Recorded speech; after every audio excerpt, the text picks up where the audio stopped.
नमस्कार दोस्तों, कैसे हो आप सभी लोग।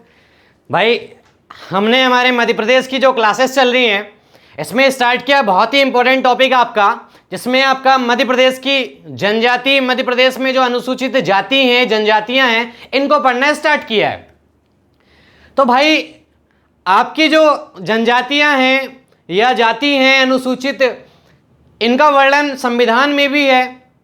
तो वो हमने संवैधानिक प्रावधान भी देखा, उसके अनुच्छेद भी देखा, साथ ही हमारे राष्ट्रपति किस अनुच्छेद के अंतर्गत आम सूचना जारी करेंगे या किसी जाति या समुदाय को भाई अनुसूचित जाति या जनजाति में शामिल करना है या उसको बाहर निकालना है, तो ये सारी पावर किसके पास होती है? आपकी संसद के पास। ठीक है, राज्य सरकार के पास कोई अधिकार, कोई शक्ति या पावर नहीं होती है भाई, ये आपको ध्यान रखना है। तो उसी सिलसिले को भाई थोड़ा आगे लेके चलते हैं हम। जैसे हमने अनुसूचित जाति या जनजाति को देखा कि भाई सबसे पहली बात तो इनको बोलते किसको हैं, किस समूह या समुदाय को अनुसूचित जाति बोलना है या जनजाति बोलना है। इनकी एक अपनी विशेषताएं होती हैं, इनकी विशेषताएं हमने देखे हैं, तो उसी को आगे लेके चलना है, पूरा आपको नक्शे से पढ़ना है भाई। उसकी औकात नहीं कि एमपी से बाहर पूछ ले, जो एमपी का नक्शा है भाई उससे बाहर तो भाई व्यापम आपसे पूछेगा नहीं ना। ठीक है, तो जैसे मैंने समझाया था भाई, यह आपका नर्मदा नदी है। ठीक है, नर्मदा नदी के दोनों ओर भाई, अगर अपन दोनों ओर की बात करें, या लगभग मध्य प्रदेश के हर जिले में कौन सी जनजाति भाई आपको देखने को मिलती है? भाई ये आपकी गोंड। ठीक है, दूसरी जनजाति भाई आपका अलीराजपुर झाबुआ इलाके में कौन सी मिलेगी आपको? भील। आप उधर ऊपर ही आओगे, शिवपुरी, ग्वालियर, दतिया, इधर के इलाके में सहरिया मिलेगी आपको ऊपरी क्षेत्र में। इधर आप जाओगे रीवा, पन्ना, सतना, इधर के क्षेत्र में आपको मिल जाएगी कोल जनजाति। ठीक है भाई, इधर मंडला में जाओगे आप, वैगा जनजाति। इधर आप होशंगाबाद, बैतूल है, हरदा है, इधर के क्षेत्र में आप जाओगे तो यहां पे आपको कौन सी जनजाति मिल जाएगी देखने को? भाई कोरकू। ठीक है, छिंदवाड़ा नीचे वाला जो इलाका है, थोड़ा सा क्षेत्र आप जबलपुर ले लो, जबलपुर, छिंदवाड़ा इधर, तो यहां पे आपको भाई भारिया जनजाति मिल जाएगी। पातालकोट, छिंदवाड़ा आपने सुना होगा ना भाई। ठीक है, तो ये कुछ प्रमुख जनजाति, इनको तो याद रखना ही है, बिल्कुल याद रखना ही है भाई। मध्य प्रदेश की सबसे बड़ी जनजाति या भारत की सबसे बड़ी जनजाति की बात करें तो कहां लगाओगे आप निशान? भाई भील। सबसे ज्यादा संख्या में, सबसे ज्यादा अगर कोई सी जनजाति है मध्य प्रदेश में भाई, इनमें जनजातियों में आप बात करोगे तो वो कौन सी आपकी? भाई भील। भारत की सबसे बड़ी जनजाति भी भील ही है आपकी। दूसरे नंबर की आपकी कौन सी मिलेगी आपको? गोंड। ठीक है ना भाई। तीसरी सबसे बड़े नंबर में आपको मिलेगी कोल जनजाति, तीसरी सबसे बड़ी जनजाति आपके मध्य प्रदेश की। तो भाई इनको याद रखना है। अब इनके बाद इनकी कुछ उपजातियां होती हैं, तो इन्हीं के साथ आप उपजातियां नक्शे में लिख लो, तो आप जैसे ही नक्शे में लिखोगे तो वो हमेशा आपके दिमाग में फिट रहेंगी भाई। आया ना समझ में? जैसे गोंड जनजाति के लिए मैं आपको बोलता हूं,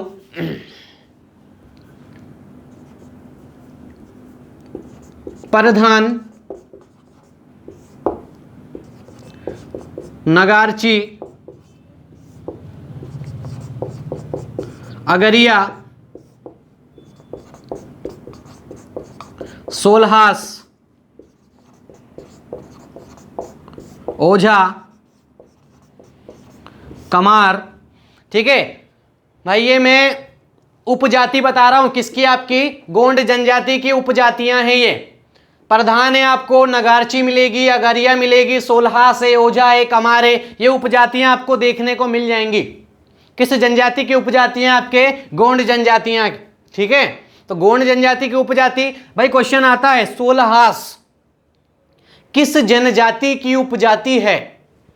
तो आपको दिमाग में आना चाहिए भाई गोंड। ओझा किस जनजाति की उपजाति है? गोंड। तो आपको ये बिल्कुल भाई दिमाग में रखना है। आया समझ में? फिर भील की बात करें भाई, भिलाला, बरेला,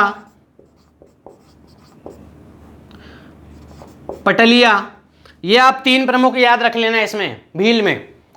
भिलाला, बरेला और पटलिया, ये तीन आपको भाई याद ही रखना है। बिल्कुल आप भील के साथ नक्शे में झाबुआ अलीराजपुर में लिख दो इनको, भिलाला बरेला पटियाला, भिलाला बरेला पटियाला, नक्शे में आप भर दो, हमेशा आपको याद रहेगा। जैसे ही उपजाती है आपका दिमाग तुरंत जाएगा कि भाई अलीराजपुर झाबुआ की बात हो रही है और यहां पे भिलाला बरेला पटियाला मिलती हैं। ठीक है ना भाई, तो आपको ये ध्यान रखना है। भील है आपका, गोंड हो गया इधर, ठीक है। वेगा जनजाति है आपका,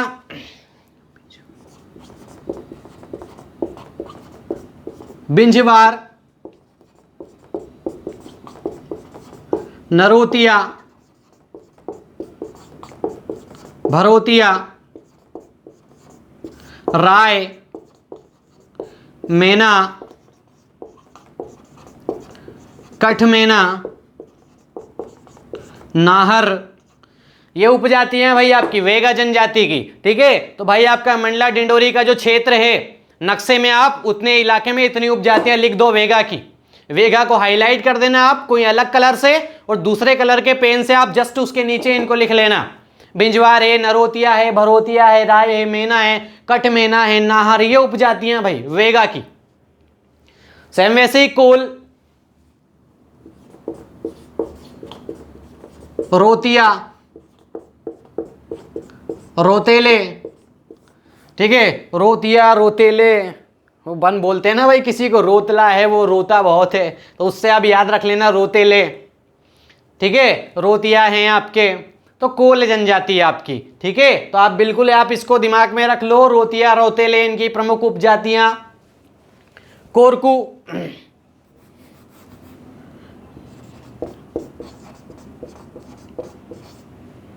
मोवासी,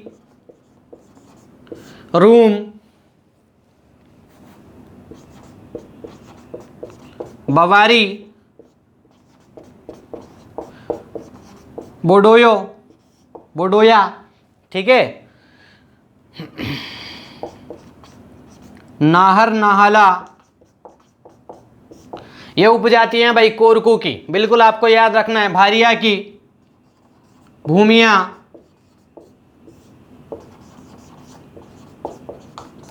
भुइयार, पंडा। ठीक है, भारिया जनजाति पातालकोट, छिंदवाड़ा, भूमिया, भुइयार और पंडा, ये तीन उपजातियां इसकी याद रखोगे भाई आप। भूमिया, भुइयार और पंडा, ये तीन उपजातियां बिल्कुल आपको याद रखना ही है। किसकी बात कर रहा हूं मैं? भारिया जनजाति। लोकेशन कहां बताओगे आप? छिंदवाड़ा और जबलपुर का कुछ क्षेत्र आपका। ठीक है, तो भूमिया, भुइयार, पंडा। कोरकू में मोवाशी रूमा है आपका, बवारी है, वडोया है, नाहर, नहाला, तो आप इसको बिल्कुल याद रखोगे दिमाग में। कोरकू से संबंधित बात कर रहा हूं भाई मैं। ठीक है, गोंड में तो याद हो ही जाएगा, प्रधान, नगारिया हो गया आपका, अगरिया, सोला, सोजा, कमार, भिलाला, बरेला, पटियाला, भील हो गया आपका, बिंजवार, नरोतिया, भरोतिया, राय, मेना, कट, मेना, नाहर, वेगा। कोल में आप रोतिया, रोतेले आ गया, सहरिया आ गया इनका। ठीक है, तो इतने भाई आपको याद रखना है, ये सारे आपको नक्शे से याद होगा। अच्छा, मैं इनको एक एक से पढ़ाऊंगा भी। ठीक है, इनको अपन एक एक से पढ़ेंगे भी। तो सबसे पहले तो एक नक्शा आप इसका बनाओगे, आया समझ में? सबसे पहला नक्शा आपका इसका बनना चाहिए। सेम ऐसा आपका एक नक्शा बनेगा और नक्शे में मैंने आपको बता दिया हूं कैसे आपको लोकेशन रखना है। आया समझ में? बिल्कुल आप ऐसी लोकेशन रखोगे। नर्मदा नदी के दोनों ओर आप किसको रखोगे भाई? गोंड जनजाति। ठीक है, अब प्रमुख जनजाति में हम सबसे पहले स्टार्ट करेंगे यहां कौन सी जनजाति को भाई? गोंड जनजाति। पहली जनजाति हमारी स्टार्ट करने वाले हैं हम, इसका नाम है गोंड जनजाति। ध्यान से समझना है भाई आपको। देखो, गोंड जो जनजाति है, या मैं किसी भी जनजाति की बात करूं तो सबकी एक अपनी एक परंपरा होती है भाई, कुछ अवधारणाएं होती हैं, अलग से मान्यताएं होती हैं उनकी, अपने प्रमुख विवाह प्रथा होती है, प्रमुख पर्व होते हैं, त्यौहार होते हैं उनके। ठीक है, उनके अलग अपने नृत्य होते हैं। तो ये सारी चीजें हमको भाई अलग अलग पढ़ना है हर जनजाति की। ठीक है, ताकि होता क्या है, जब हम अलग से लोक नृत्य पढ़ेंगे, अलग से विवाह प्रथा पढ़ेंगे उनकी, तो लोकगीत पढ़ेंगे, तो वहां पे आपको दिक्कतें नहीं आएंगी, क्योंकि हम वो सारा जातियों में पढ़ लेंगे। आया समझ में? जैसे मैंने लिखा गोंड, देखो गोंड जो शब्द है इसकी उत्पत्ति तेलुगु शब्द कोंड से हुई। गोंड जो शब्द है आपका, इसकी उत्पत्ति तेलुगु शब्द कोंड से हुई है, जिसका अर्थ होता है पहाड़। क्या अर्थ होता है भाई इसका? पहाड़। कोण जो शब्द है आपका, उसका क्या मतलब होता है भाई? आपका पहाड़। मतलब आप समझ रहे होंगे, आपकी जो गोंड जनजाति अधिकांशतः किन क्षेत्रों में निवास करती भाई? पहाड़ी इलाकों में। पर्वतीय क्षेत्रों में रहने के कारण इन जनजातियों का, इन समूह का, इन समुदायों का क्या नाम पड़ गया भाई? आपका गोंड जनजाति। पहाड़ी क्षेत्र में निवास करने के कारण इसका नाम रख दिया गया गोंड जनजाति, जिसकी उत्पत्ति भाई तेलुगु शब्द कोंड से हुई। आया ना समझ में? तो पहाड़ी इलाकों में निवास करते थे भाई, इसलिए इनका नाम पड़ा है गोंड। पहाड़ शब्द है भाई आपका तेलुगु शब्द कोण से इसकी उत्पत्ति हुई। ठीक है। अच्छा, इनके प्रमुख देवताओं की मैं बात करूं भाई, मैंने बोला सबकी अपनी एक मान्यताएं होती है, सबकी अपनी अवधारणा होती हैं। ठीक है। तो अलग अलग जनजाति अलग अलग धर्म को मानने वाली होती हैं। देवताओं में भाई बुढ़ा देव, दुल्हा देव और ठाकुर देव। दूल्हा देव या आपका इष्ट देव। ठीक है, ये तीन प्रमुख देवता होते हैं। आपका दूल्हा देव हो गया, बूढ़ा देव हो गया, ठाकुर देव हो गया। अच्छा, इनकी एक मान्यता है भाई, जो गोंड जनजाति है इनमें एक मान्यता है। मान्यता ये है कि कोई भी एक गोंड, सच्चा गोंड की बात कर रहा हूं भाई मैं, झूठ बोलने वाले नहीं, कोई भी एक सच्चा गोंड कभी भी साज के पत्ते को, साज पेड़ का नाम है भाई, ये उनका पूजनीय वृक्ष होता है, उनका प्रिय वृक्ष या पूजनीय अगर वृक्ष की मैं बात करूं तो वो होता है आपका साज का पेड़। तो एक सच्चा गोंड कभी भी साज के पत्ते को हाथ में रखकर झूठ नहीं बोल सकता। कभी भी एक सच्चे गोंड की भाई परीक्षा लेना हो तो साज का पत्ता हाथ में रख दो। खैर आजकल तो इतना नहीं है, वो डायरेक्ट आज तो माँ की कसम दे देते हैं भाई कि खजा माँ की कसम, है ना समझ में? ठीक है, तो वो अलग बात है अपनी, अपन तो इससे ही उगला लेते हैं भाई, बोलना क्या चाह रहा, सच क्या है, धीरे से बोल दो माँ की कसम है, सच बता दे। ठीक है, तो उसमें क्या करते हैं भाई, गोंड जनजाति में साज का पत्ता हाथ में रखते हैं और सच उनसे उगलाना हो भाई, सच बुलवाना हो तो बोलते हैं भाई अब सच बता, क्योंकि एक सच्चा गोंड कभी भी झूठ नहीं बोलेगा।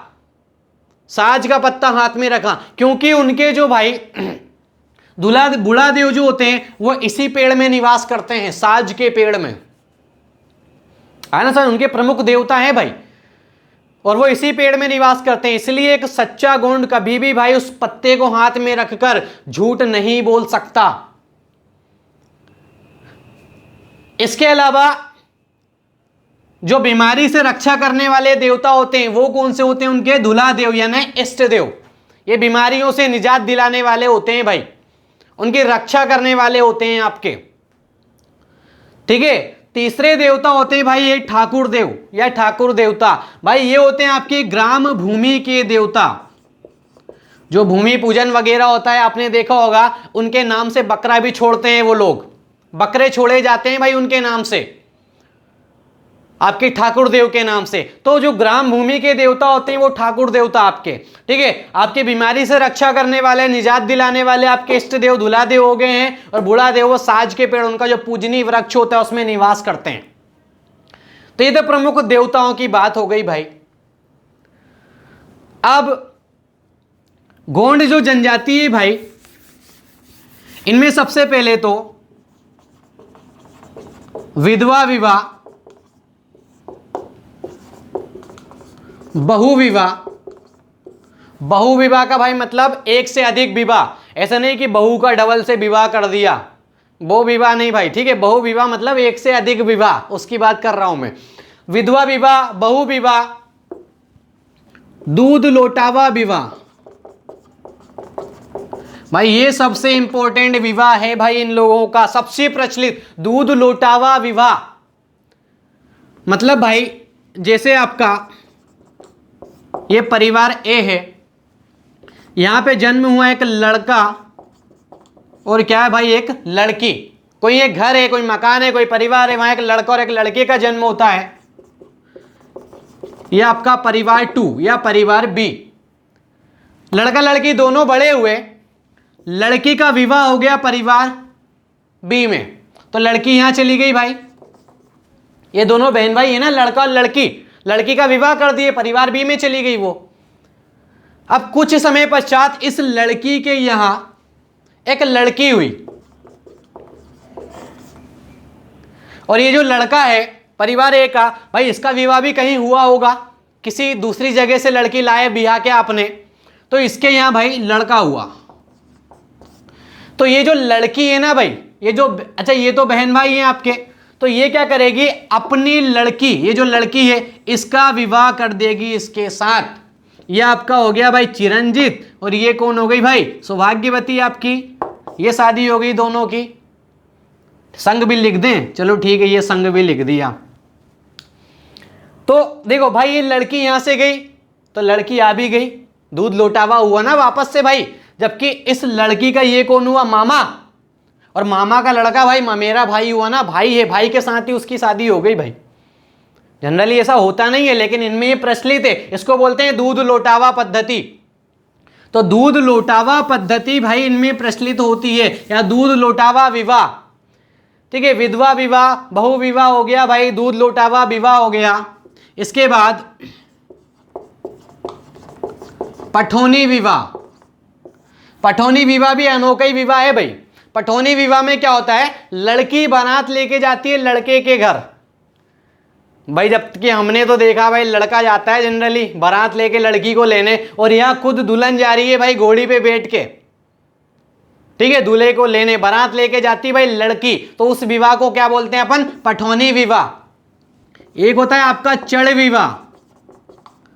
चढ़ विवाह का मतलब होता है भाई, चढ़ विवाह या मंगनी विवाह, जिसमें ये जो नॉर्मल वाले होते हैं, मतलब लड़का जाएगा लड़की को लेने, मतलब दूल्हा जाता है किसको लेने, दुल्हन को लेने बारात लेकर, तो वो आपका चढ़ विवाह। और दुल्हन गई तो पठौनी विवाह, ठीक है। लमसेना विवाह। तो ये इस प्रकार से भाई विवाह होते हैं। कौन सी भाई जनजाति की मैं बात कर रहा हूं, आपकी गौंड जनजाति की। तो गौंड जनजाति में ये विवाह आपको ये याद रखना है भाई, ये इनकी विवाह पद्धतियां होती हैं, या विवाह, प्रमुख विवाह में आप इसको याद रख लोगे, ठीक है। अच्छा, प्रमुख नृत्य की मैं बात करूं तो नृत्य में आपको याद रखना है सैला,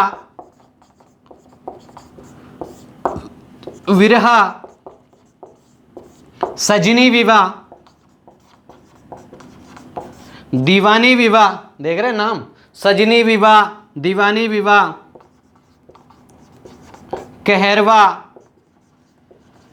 सुआ। अच्छा नृत्य है भाई ये, ठीक है, सुआ नृत्य, कर्मा। अच्छा कर्मा नृत्य भाई, इस पे फोकस करोगे सभी लोग। कर्मा नृत्य, कर्मा नृत्य को अलग से भाई नोट करके भी आप लिख सकते हो, उसको हाईलाइट करके। क्यों, क्योंकि कर्मा लोक नृत्य विश्व का प्रथम नृत्य है। ऑल वर्ल्ड, पूरी दुनिया की बात कर रहा हूं मैं। विश्व का अगर कोई प्रमुख या पहला नृत्य है तो पहला नृत्य है आपका कर्मा। इसका नाम या इसको गिनीज बुक में भी शामिल किया गया है भाई। गिनीज वर्ल्ड रिकॉर्ड तो आपने सुना होगा, तो जो गिनीज बुक है उस बुक में भी कर्मा नृत्य को शामिल किया गया है,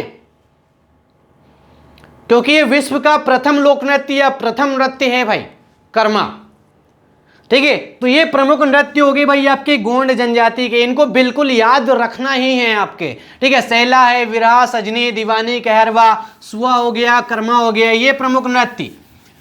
विवाह भी मैं आपको यहाँ पे बता चुका हूं, ठीक है। इसके अलावा गोंड जो है भाई, इनको निवास के आधार पे या जमीन के आधार पे या रहने के आधार पे दो वर्गों में अपन बांटते हैं। पहला होता है राजगोंड और दूसरा होता है धुरगोंड।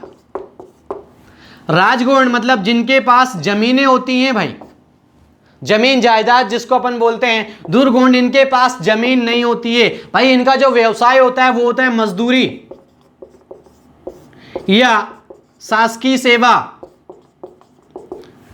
ठीक है, बस ये होता है इनके पास, बाकी इनके पास जमीनें नहीं होती हैं, छोटा मोटा उद्योग वगैरह, ठीक है, तो वो आपके आ जाएंगे धुरगोण में। राजगोण जिनके पास जमीनें होती, जायदाद होती बाप दादाओं की, पूर्वज की, तो वो होते हैं आपके कौन से गुण? राजगुण। तो आपको ये बिल्कुल याद रखना है। अगर मैं बात करूं इनका पूजनीय वृक्ष,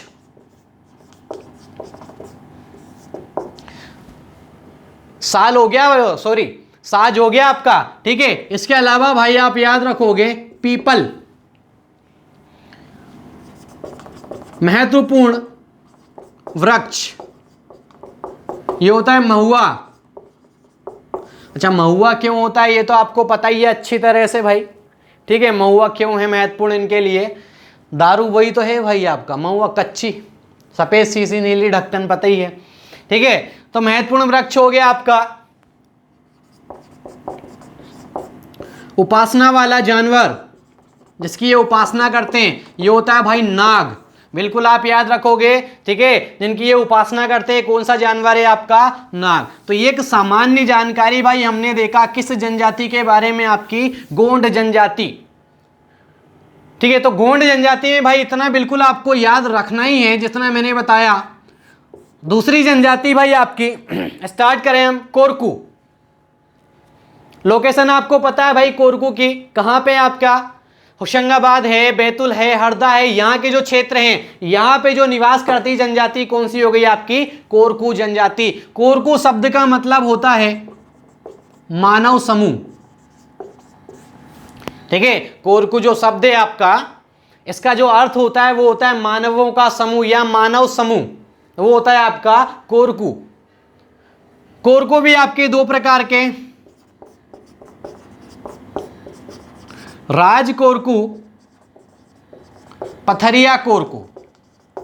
राज कोरकू वही अभी बात मैंने करा जिनके पास जमीन है। पथरिया कोरकू भाई इनका व्यवसाय मजदूरी होता है या कोई छोटा मोटा काम होता है भाई, या शासकीय सेवा करते हैं आपके, वो हो गए आपके कोरकू, ठीक है। और वहीं राज कोरकू यानी जिनके पास जमीन जायदाद वगैरह होती हैं, तो वो हो जाते हैं आपके राज कोरकू, दूसरा पथरिया कोरकू। तो ये बिल्कुल आप याद रखोगे, ठीक है। विवाह की बात करूं मैं, हठ विवाह प्रचलित है इन लोगों में, हठ विवाह, ठीक है। हठ विवाह अड़ गए, खैर वो बात की बात है, ठीक है। हठ विवाह है, विधवा विवाह, वधु मूल्य विवाह, ठीक है। वधु मूल्य भी इन लोगों में प्रचलित है। विधवा विवाह है भाई, ये भी आपको याद रखना है। हठ विवाह प्रचलित है, ठीक है। राजी गाजी,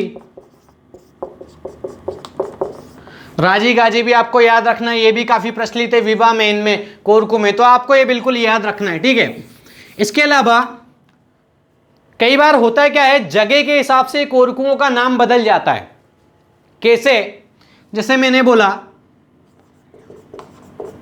बावरिया, तो बावरिया भाई किस जिले में बोला जाता है? बैतूल, मतलब बैतूल जिले के जो कोरकू हैं उनको क्या बोला जाता है? बावरिया। वहां पे कोरकू शब्द नहीं मिलेगा आपको, क्या मिलेगा? बावरिया।